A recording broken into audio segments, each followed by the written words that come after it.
Media sosial diramaikan dengan rekaman drone Rusia menggempar parit pasukan Ukraina di pinggiran Bakhmut. Rekamannya ramai beredar di Telegram pada Jumat 24 Februari 2023.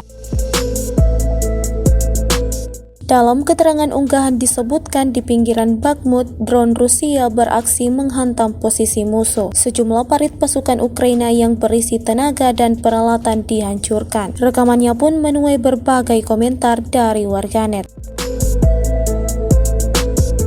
Bakhmut menjadi salah satu kota yang diinginkan Rusia. Presiden Volodymyr Zelensky mengatakan bahwa Ukraina akan mempertahankan pertahanannya di kota Bakhmut, mengingat harga yang harus dibayar dengan nyawa manusia. Diketahui pula hari ini invasi Rusia ke Ukraina genap 1 tahun.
Terima kasih sudah nonton.